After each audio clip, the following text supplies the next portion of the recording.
Welcome to Miracles in the Madness, where faith meets the chaos. I'm your host, Ashton Keever, and together we'll explore stories, biblical truth, and encouragement for women living in the beautiful, messy life God has called them to. Each week, we'll dive into real-life testimonies, practical encouragement, and biblical insights to help you walk faithfully through the everyday madness. Ready to get started? Let's go. Welcome back to Miracles in the Madness. I'm Ashton Keever, your host, and today we are sitting down with my friend Lori Hancock again, and we're talking through the next part of her story. So, Lori, how are you today? Fantastic. Thanks for asking. Thank you for being here. So we're kind of talking about the next step. So in the last episode where we left Lori, she and her husband, John, just became husband and wife, and we're getting ready to start their lives together. And so today we're kind of talking about that family part, but also, as Lori mentioned in the last episode, her and her husband work together. They are in ministry together. And so before we get too far into this episode, I really want to take a minute and talk about what ministry is. Because I grew up with this idea of ministry. Well, first of all, my idea of ministry growing up was very, very, very, very different than what it is to me now, in that, like, I was under the impression that if I was going to be in ministry, I could not also have a family. I could not have children, a husband. Like, my idea of ministry was that I was only doing life for God, which is kind of what ministry is, but I don't think that the rules are so strict, right? And so I would love to hear, Lori, what your definition is of ministry in this context, but mine is for sure that ministry is broad. It's meeting people where they are and telling them about Jesus and how great he is. Or maybe it's being Jesus, or I guess I should say being like Jesus, so that other people can see his love and his goodness. Absolutely. So yeah, life is ministry. Ministry is life. Yes. Everywhere you go, you should be Jesus. Yes. You should be a light to people. There is a difference between ministry and vocational ministry. Yes. Which vocational ministry is when you get paid to do ministry. Mm-hmm. I was not paid to do ministry for the first 10 years of our ministry. Like, I just was a partner, and I came alongside John doing whatever I needed to do to make his ministry flourish. Yeah. That meant a lot of different jobs, a lot of different hats. Sometimes it meant staying home with the kids so that he could go to board meetings. My ministry started at home, obviously, like that's what you're kind of getting at there. Like that was the first 10 years of my life, of our married life, was that making sure that I was taking care of our family. So kind of started picking up from the last episode. John and I met in 2002, and our life from there was just a massive whirlwind. We got engaged in 2003, got married in 2004, and bought a house. In 2005, we got pregnant with our firstborn. That seems like there wasn't that much time there, right? But it was an excruciating year of trying, because I was already 24 when we got married, or I was 25 by the time we got married. And we had talked about the fact that we wanted 4 kids, and I was doing mental math. Like, right. If you want to have 4 kids and you're 25 years old, you better get started. Mm-hmm. Like, you can't wait. Because if there are any complications or problems or, anything that is a bump in the road, you're going to be 30, you know, and then it gets harder, and then you're 35. And then, goodness, I hate the word, but it's like when you are past 35, geriatric pregnancy. Yes. Way to make us feel really old. I know. But so, we were from day one, it was like, we've got to start trying to have a family, or it might not be in the cards for us, which, that was a lot of pressure, to be like, all right, so here we go. We got married in March of 2004. Braden was born in January of 2006. So there were quite a few months there where we were like, having negative pregnancy tests. And every month it was like another letdown. Is it going to happen this time? And I think what a lot of guys probably don't recognize that girls do is that when you only have one shot a month, right, that month is an eternity, and you're taking your temperature and you're grossing people out by describing your mucus, right, right. All the things that you're like, these are the things I'm supposed to do to make sure, stay in bed afterwards with your knees up. You got the cup in the bathroom that you keep peeing in. Yes, maybe that's not everybody. I don't know. The things, that it's like when you're actually trying to get pregnant, it's not pleasurable. Yeah. That makes sense. There's a lot going on there. It's way more technical than just enjoying your marriage. And I hate that, but it's the fact of the matter, when you're like, all right, honey, I'm ovulating, and you're keeping track of all of that. And so when we finally did get our positive pregnancy test with Braden, it was super happy.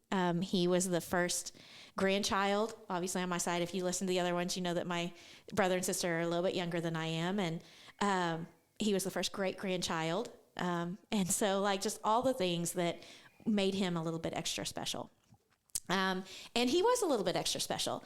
And when he was in kindergarten, we recognized that he was a little bit higher energy, but I'm high energy. And so, that wasn't a big deal. We were like, we'll just, keep on keeping on. By third grade, when he was coming home every day with negative behavior reports, and his teacher was like, I just don't know what to do with this kid. We were like, okay, so something's going on.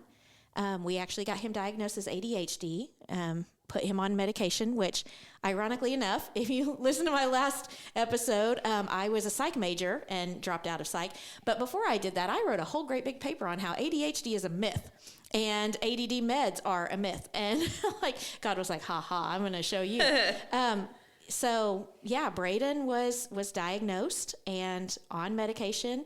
It took us a while to find medication that worked. His fourth grade teacher, and he did not see eye to eye at all. It was a very rough pairing. And that was the year that we diagnosed him with Asperger's, which is no longer a thing. Apparently it should be. Really? Yeah, that is not a diagnosis that they give anymore. It's just on the autism spectrum. I really feel like it should be because Asperger's is a very high functioning autism. You usually can't tell that a kid with Asperger's has Asperger's. It's more of a social type of autism, that they don't deal well with quick changes. They typically only see things their way, if they don't agree, it's the end of the world, pretty much, which we knew that from him from day one, but we just thought he had inherited my hard-headedness and stubbornness. And he and I are he took the two most strongest parts of personalities of both John and me, and that's what Braden is. So he drives us both crazy 90% of the time because he is so much us. Yeah. He is just looking in a little mirror.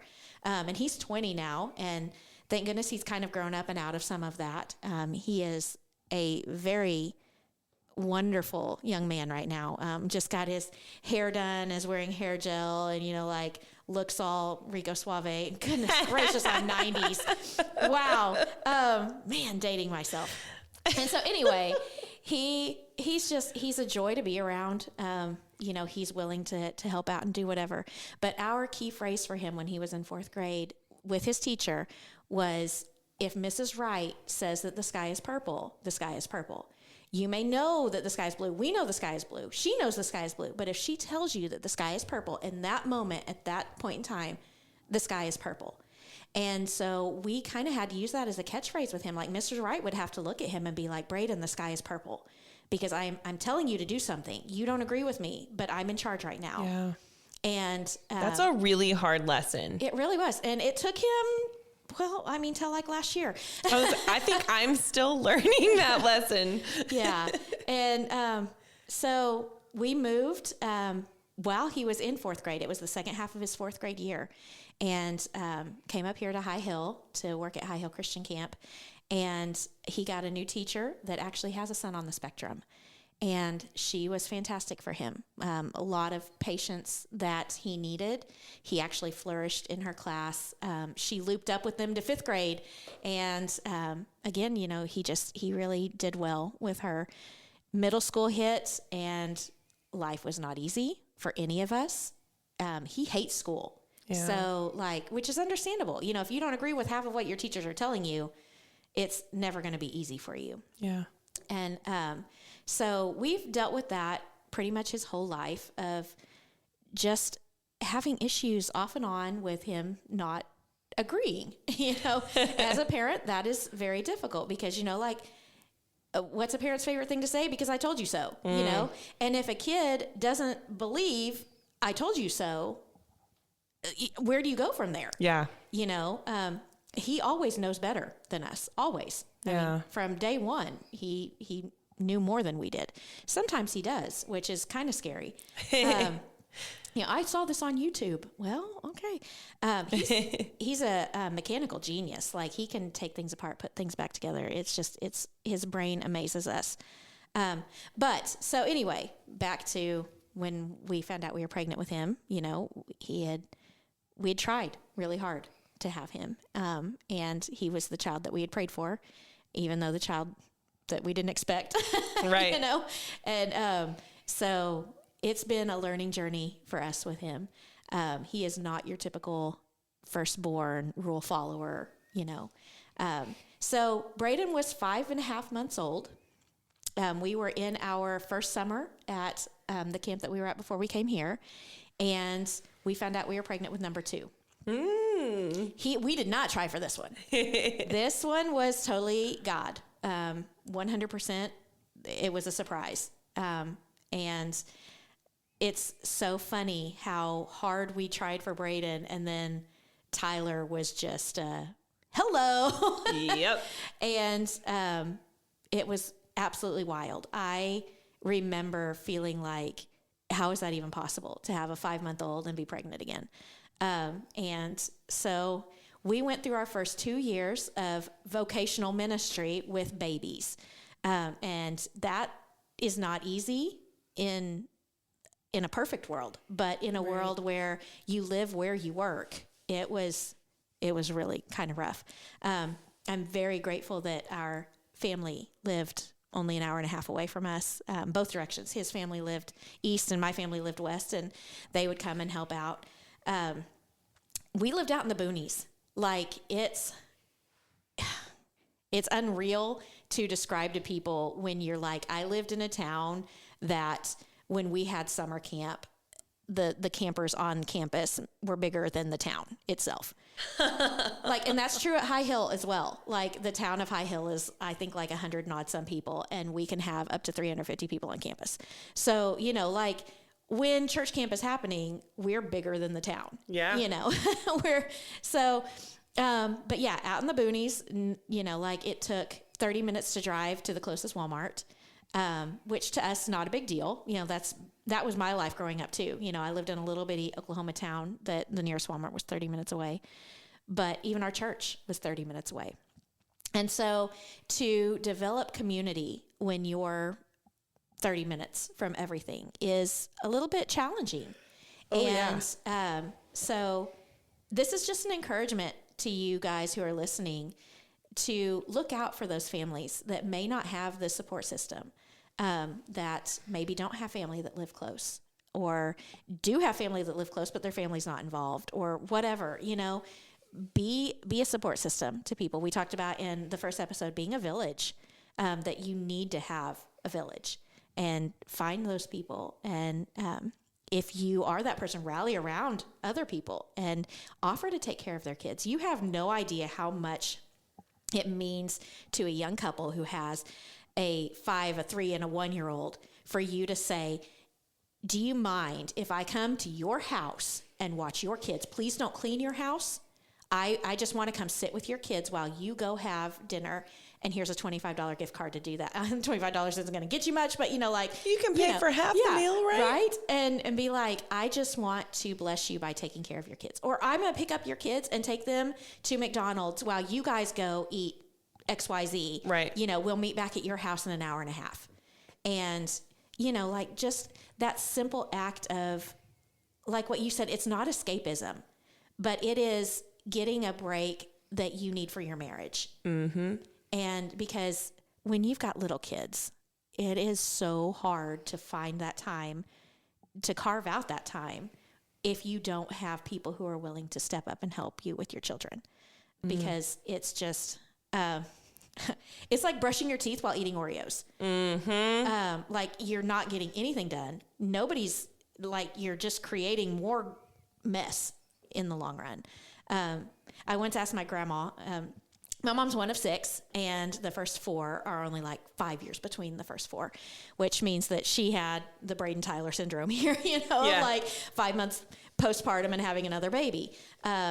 One of my sets of my uncle and my aunt are only 11 months apart. Irish twins. 10, 11. So yeah, like really close. And I once asked my grandma, I was like, what did you do when they were all little? Like, how did you survive? And she literally looked me in the eye and said, oh, honey, I don't remember those years. And, you and I were talking about, you don't. Like, it's just all a blur. Yeah. Like, you might remember some of the big things, but it's just a survival game for, like, the first few years of a baby's life, You remember when they crawled or when they rolled over, but, like, the day-to-day of everything is just a blur, and it really does go by so quickly, even though you're waiting for that bedtime to come. I know, it's so hard. And I think I heard somebody say once about especially early parenting, they said something like you're parenting them while you're also parenting yourself, because you're basically having to work through, like, nobody leaves their childhood without things to work on. It's just the way I think God designed it all.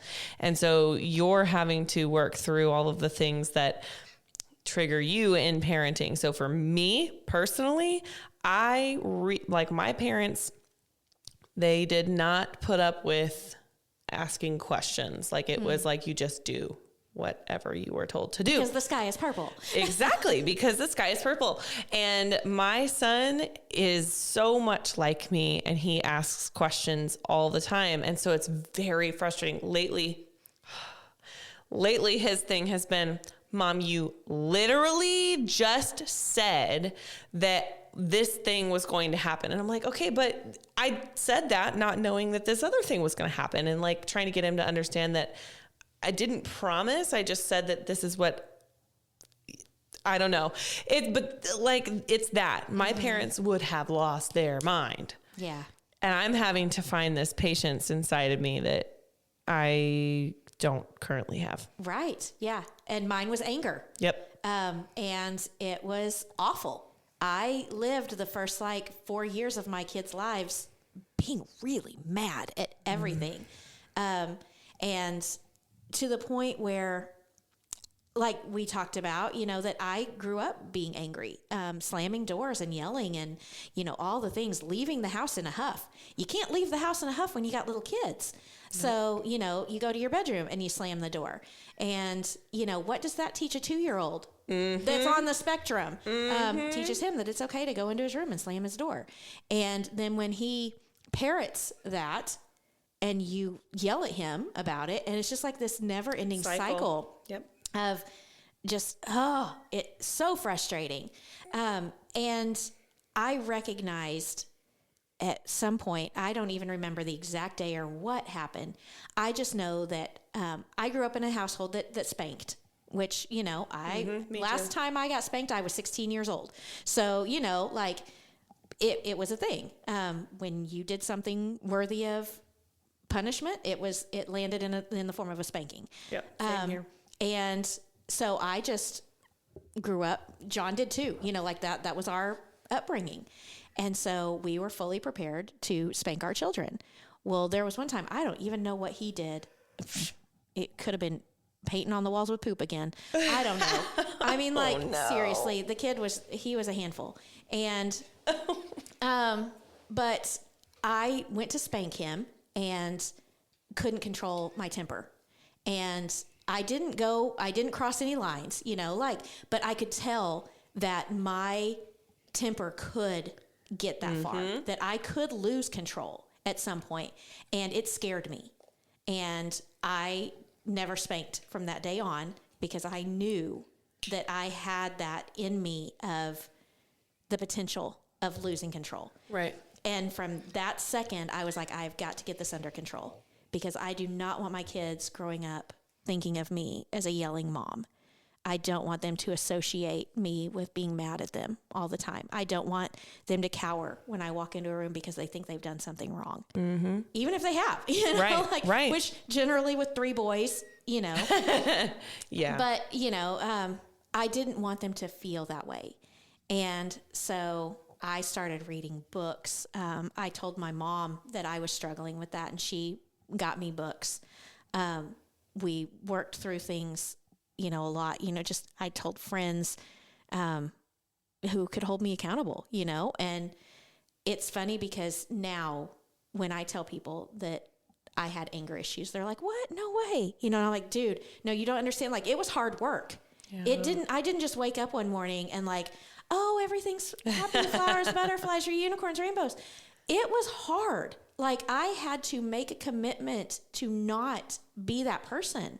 And even now, like, there are times where I will like flash, and just snap, but it is so rare compared to what it used to be. And I asked my youngest, he's 16 now. It was probably about a year and a half ago. I was speaking at a MOPS thing, and that's Mothers of Preschoolers. And I was talking about anger and using some of the books that I had, used to help me not be angry. And I asked Logan, I was like, do you remember me being an angry mom? And he's like, no. And I was like, that's good, because he was a baby when I made that change. And for it to have been that successful is all God, 100%, because there's no other way to make that strong of a change in that short of a period of time. And so I just really give 100% of the credit to him, because that was something that I struggled with and I prayed about and I sought counsel about, and, like I said, read books, like would have listened to podcasts or watched YouTube if that had actually been a thing. But, so, but I also had, we talked about this a little bit of escapism, that I really just wanted to get away from my kids, and I think that was part of what was driving the anger, is I just seriously felt overwhelmed all the time. And, when you're just on that high alert, like your whole body's just vibrating, and just the slightest touch sends you over the edge. Absolutely. I can relate to this. Yeah. I can relate to this so much. This is where I have, especially lately, spent a lot of my time, and I feel terrible because then, like, Zach and I are getting ready to go to bed, and he just wants to snuggle or give me a hug or give me a kiss. And I'm like, if you touch me, I'm going to lose it. Mm-hmm. And I hate feeling like I don't even want to be touched by my husband, because I'm so just completely overstimulated and pushed so far past okay. Yeah. And it's hard to figure out what the trigger was. Yep. To like fix it.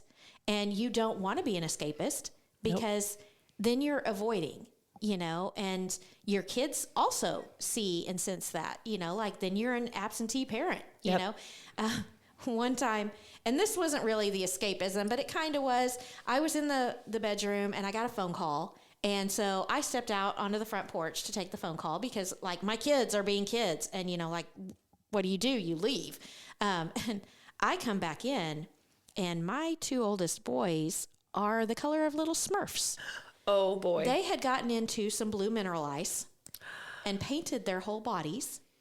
And me, not thinking, put them in the shower Like, that's like the worst thing you can do because, you know, it just drove it further in, you know, and I'm just thinking, get it off. I don't know what it's that like is. icy hot, like, you know, like peppermint oil, like bad, like I could have like really hurt them. But so like, because they were just kids, you know, and they were getting into stuff while I was out on the front porch. And then there was another time where I don't know what I was doing, reading a book, watching a show. I don't know. Turn around. When the house gets too quiet, like all your alarms just go off. I imagine, especially with boys. Yeah. Like, and you sit there and you think to yourself, when was the last time I heard noise? Yep. And then you're like, where are they? What are they doing? Because last time it was this quiet, things were being destroyed, you know? And so I start looking for them and I cannot find them. And so remember, we live and work at a church camp. That means like 40 acres of land out in the middle of nothing, you know, not only land, but buildings. So many buildings, you know, like you've got your cabins, you've got your dining hall, you've got your chapel, I mean, like all the spaces. You have a pool, you have a creek, you have, you know, like all the things that your mind just goes to of where are my children? What are they getting into? I run outside and I'm like, okay, they're not in the house. I know this. I check the cars. They're not in the cars.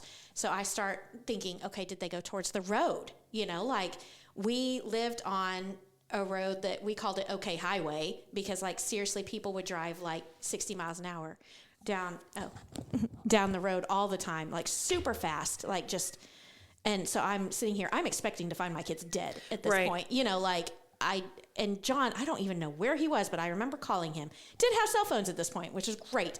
And I was like, honey, I do not know where the kids are. Like, I turned around, they're gone. Like, I'm looking. And he's like, we'll start calling for him, you know. And so I was like, okay, so I'm yelling at the top of my lungs. I am not a quiet person.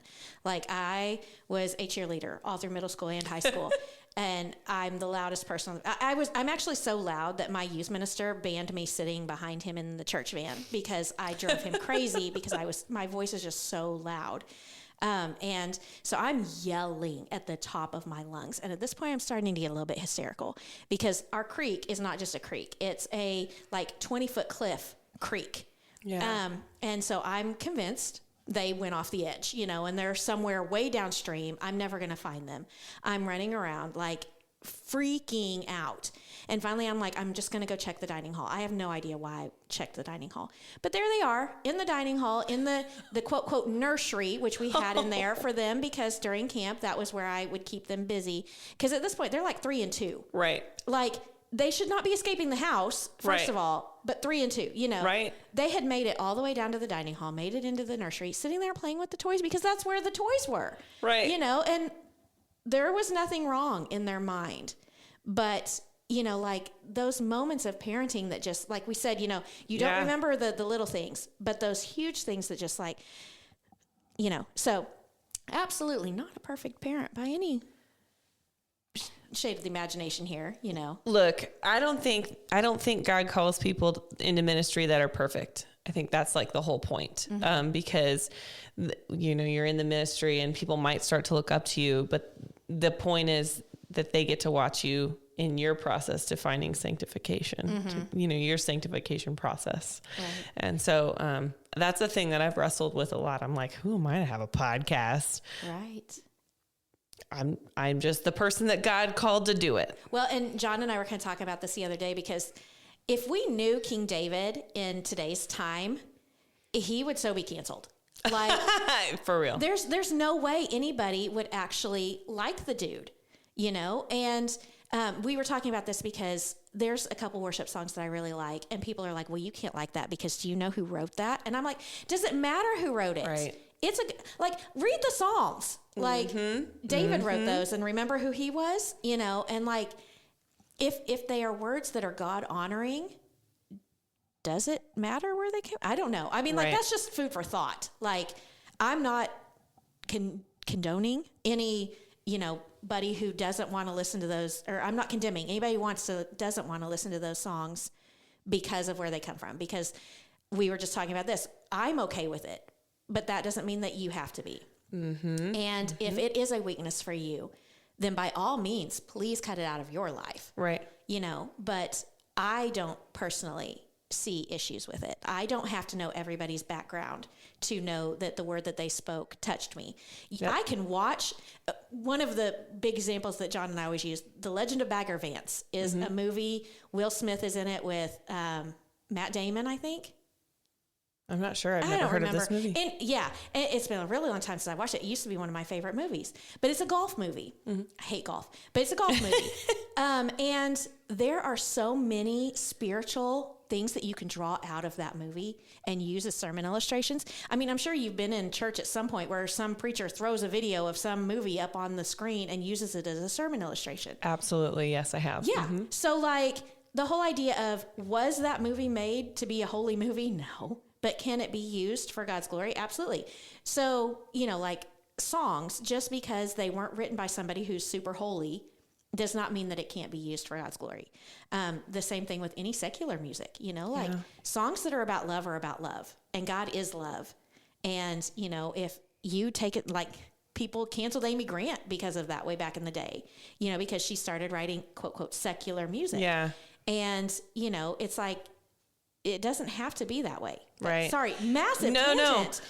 Before we get off of it, though, there's a bunch going on right now about AI. Yeah. One of the artists I've really been enjoying, I was so upset to find out that it was AI, and I was upset about it because, man, like I would have really I was getting excited about the kind of person that could write that. And I'm sure somebody curated the AI to do it, but man, that was a bummer for me. And like, I don't want to listen to it, but also like, I really liked listening to that music because it was so different from the current, like mainstream. Anyway, I don't drag us any further down that rabbit hole, but absolutely 100% on board. Understood. Okay, so you found your kids in the nursery at the dining hall, and so then what happened? So life, Yeah. I mean, we went back home, acted like nothing, I mean, just kept on keeping on. But yeah, it's wild, that whole idea of, like you said, nobody's perfect. And you get put up on this pedestal with your kids because you're in ministry and you're literally losing your children. Yeah.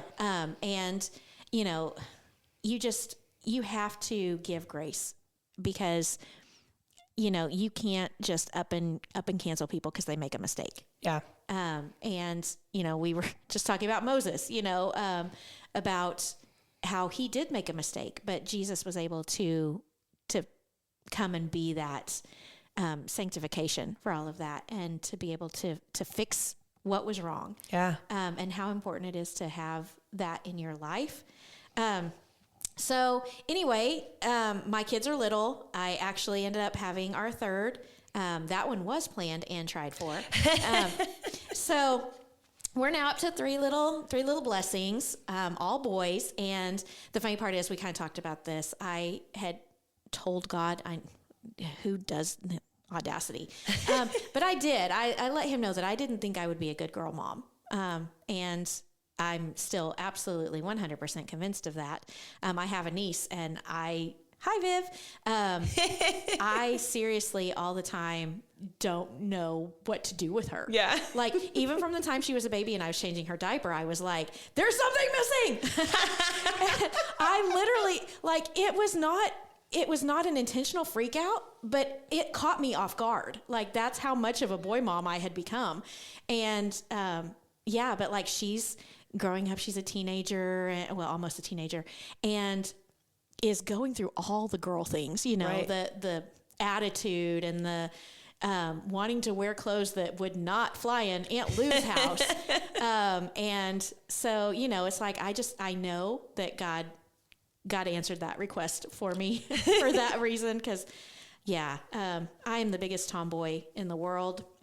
We were joking earlier that like my mind operates like a teenage boy. Like I just, I don't know, like I'm a good boy mom. Yeah. And I'm glad that I have boys. I'm very blessed to have my boys. But my favorite color is pink because anything that's pink in the house gets off limits, like, Yeah. it's like, that's mom's.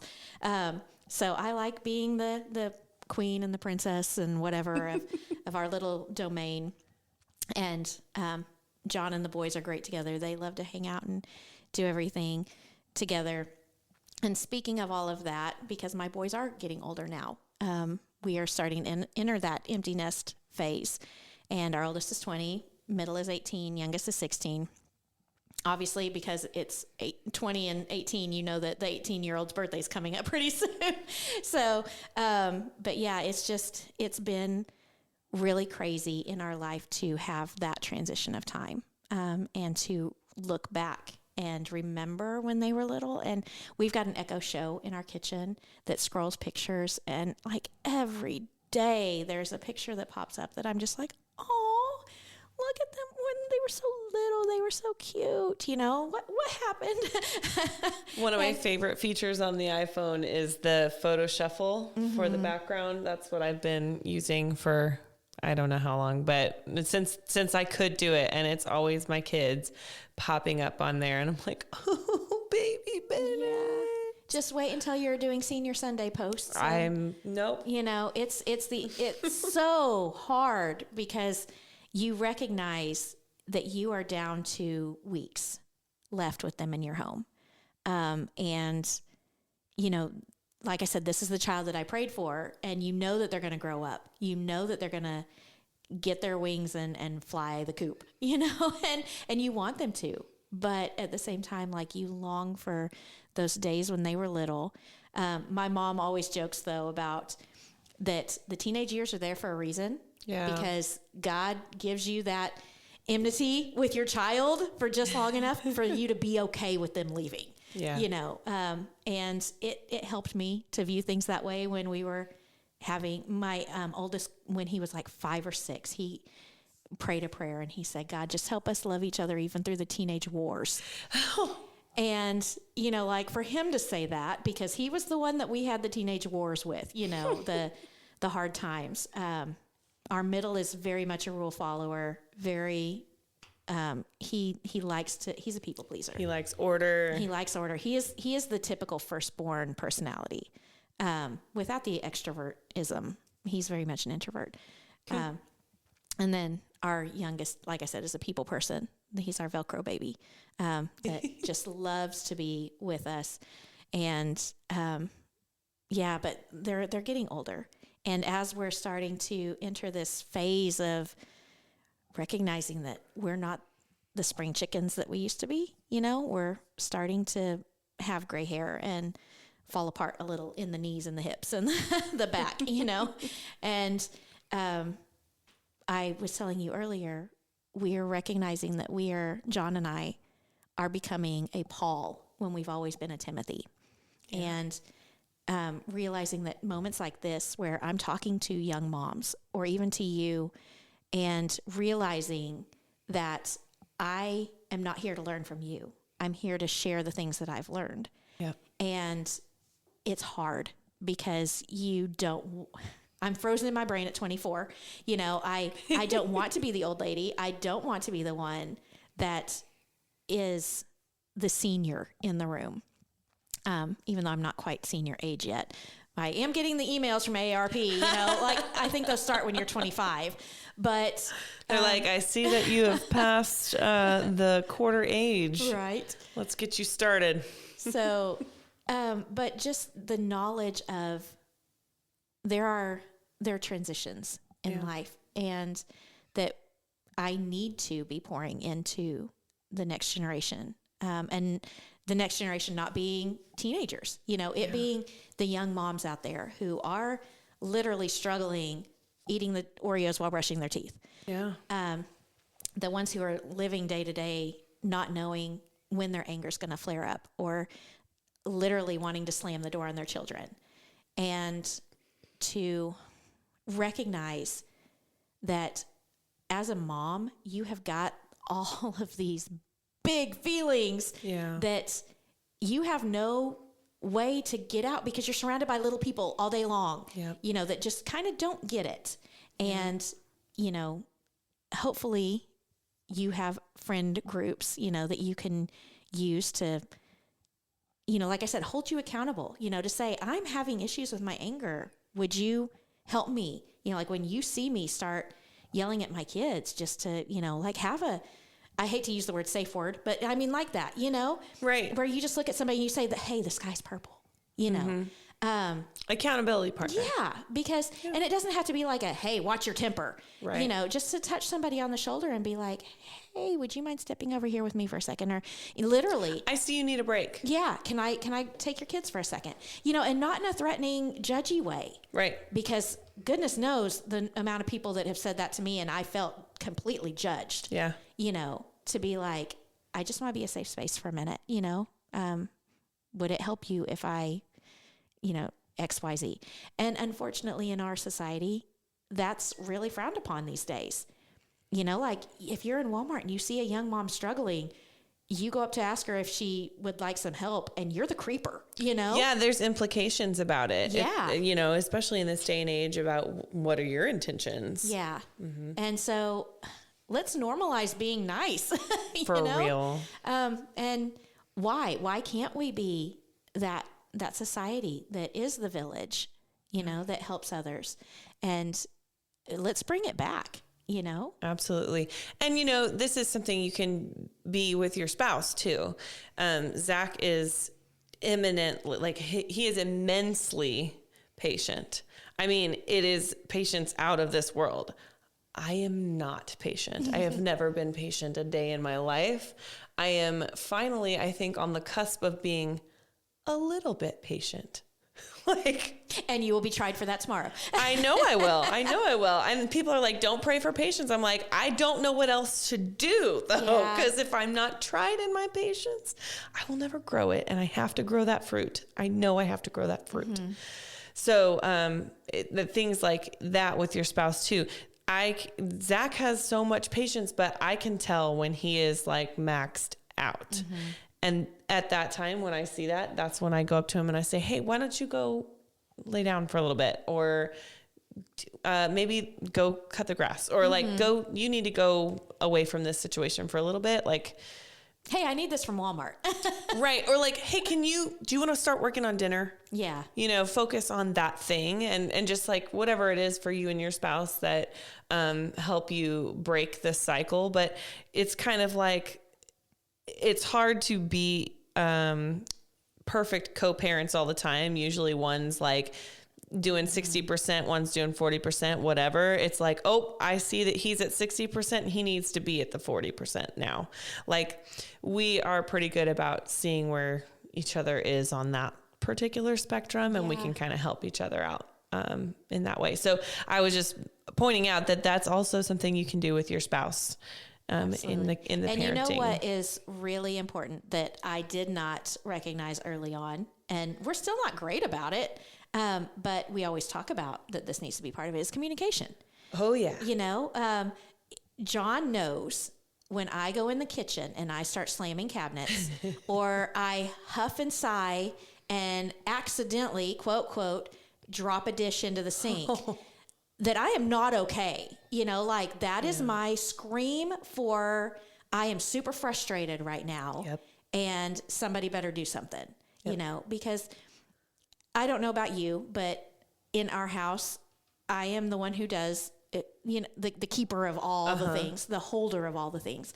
I was telling Tyler, our middle, this at Christmas. He asked me where his sweatshirt was or something. And I was like, it's hanging up in the entryway, because it was on the couch. I moved it, I hung it up. And I was like, and just so you know, you could ask me where 9 out of 10 things of yours are right now, and I could tell you because I hold all of that. Mm-hmm. I said, moms hold all of that weight. Yep. We hold your schedules. We hold your doctor's names. We hold your friends' moms' names. We hold your friends' names. We hold what your friends like for dinner.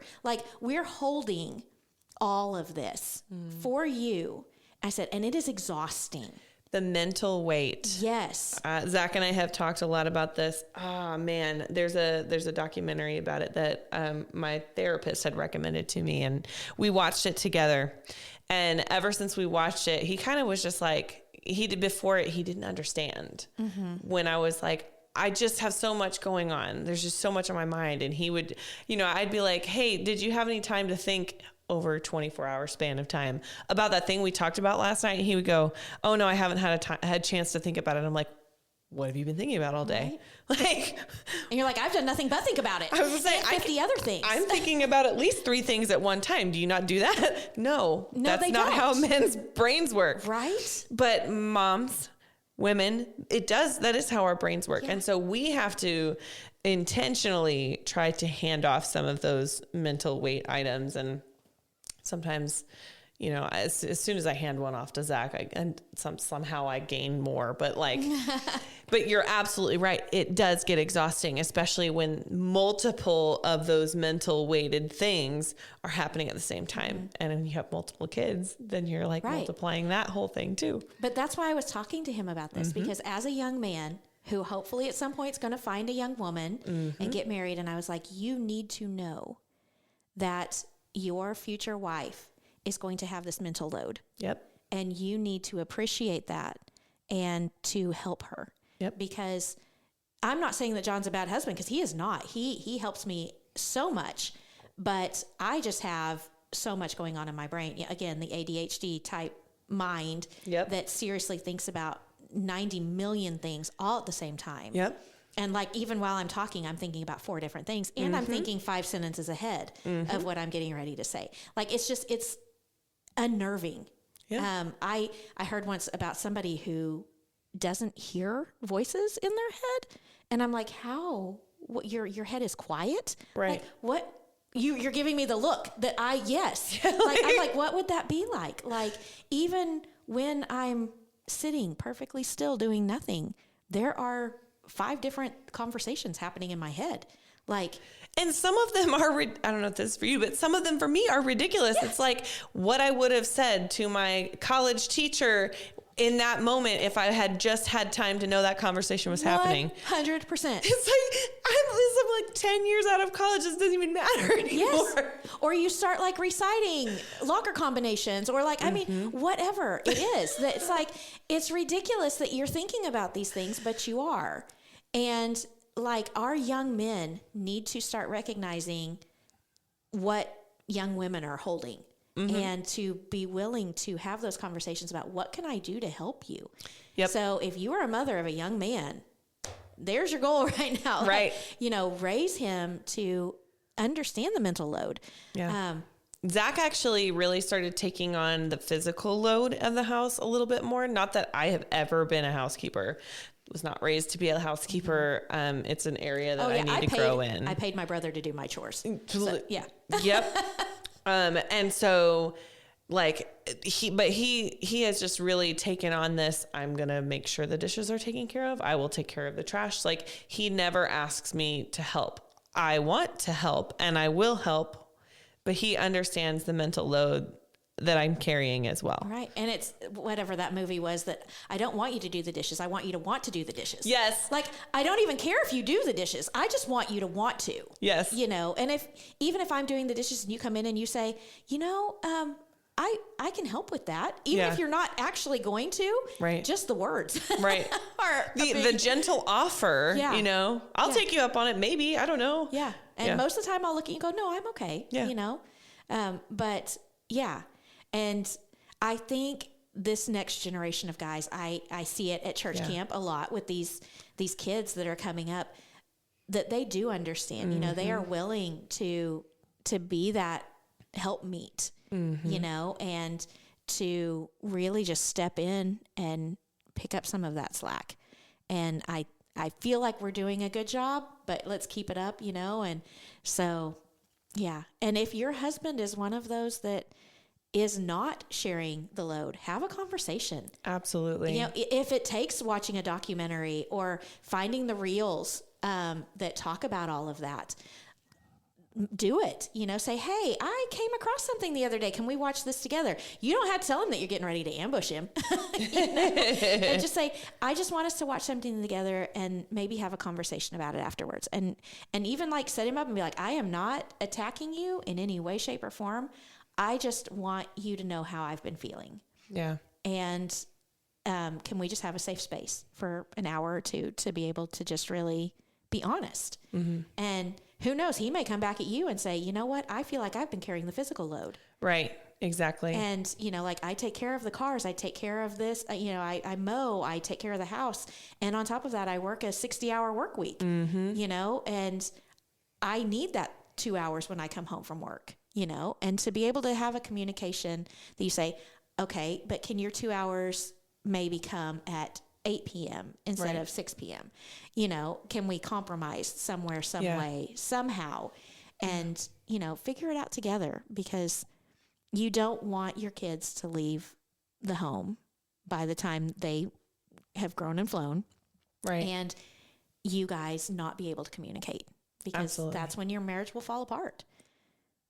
That, and they need a healthy example of how to talk and communicate with their spouse someday.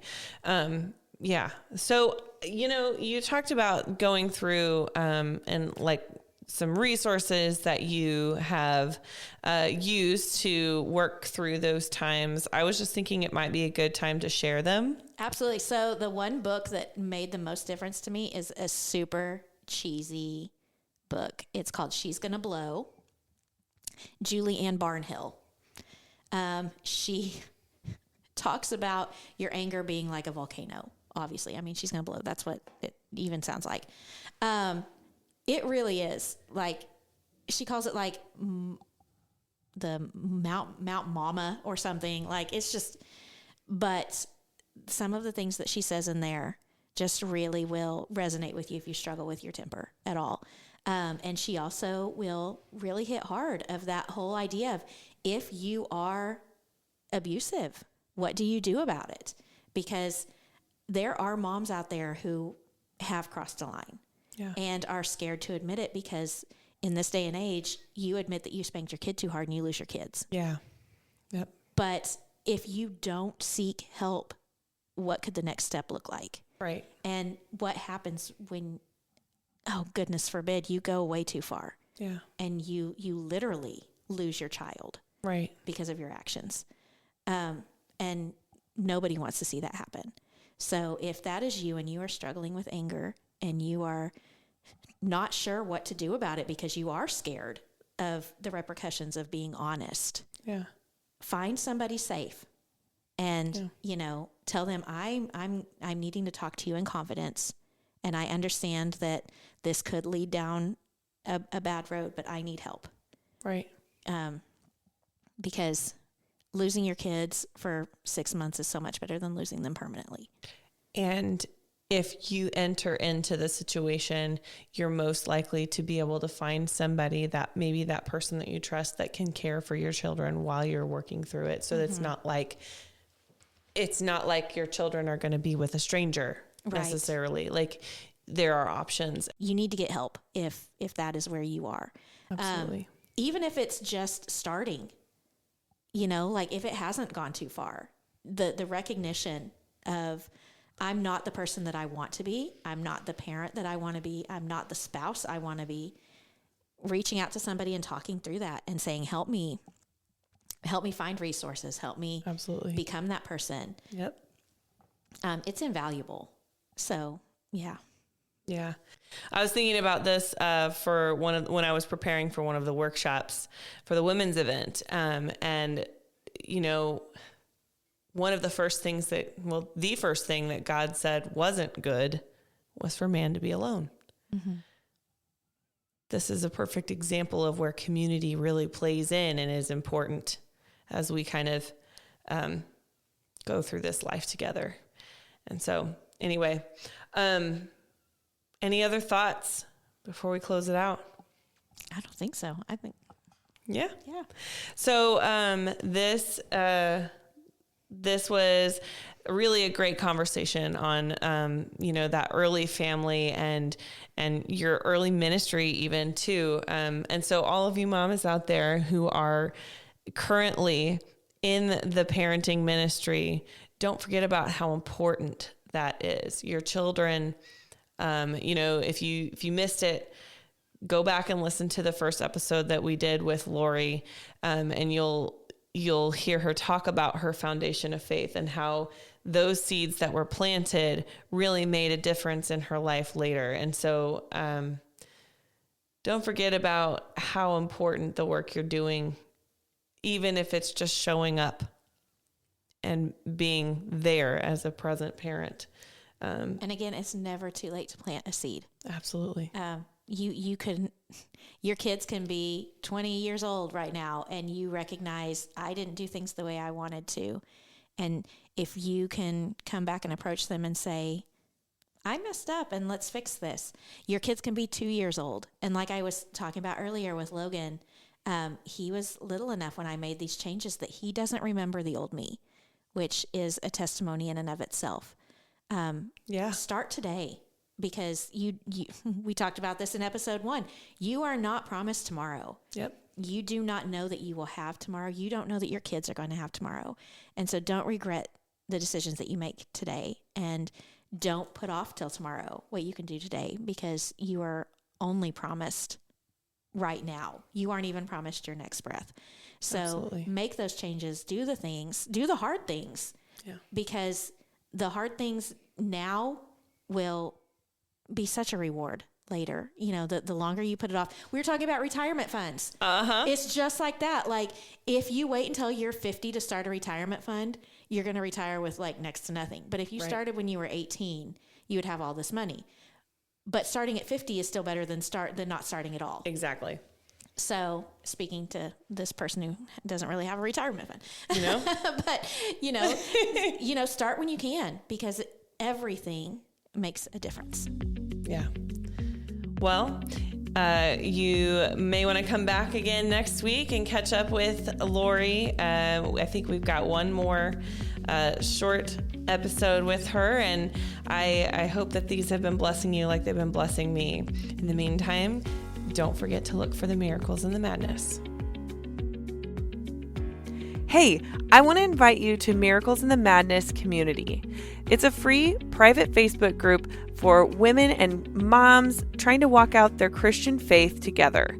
In this group, we support one another, we share scripture, pray together, and just generally have a community of support and growth and discipleship together. You don't have to do this alone, so come on and join us. There's a place for you too. Thank you for listening to Miracles in the Madness. I hope today's episode encouraged you and reminded you that even in the chaos, God is present and faithful. If you enjoyed this episode, please consider subscribing, leaving a review, and sharing it with a friend who might need a little encouragement today. This helps more listeners like you find this podcast. You can connect with me and find devotionals, resources, and faith-filled tools to support your walk with God at ashtonkeever.com. You can also follow along on social media or join the community where we continue these conversations and walk this journey together. Remember, God is still writing your story. He's working in your everyday moments, and you are never alone in the beautiful chaos of motherhood.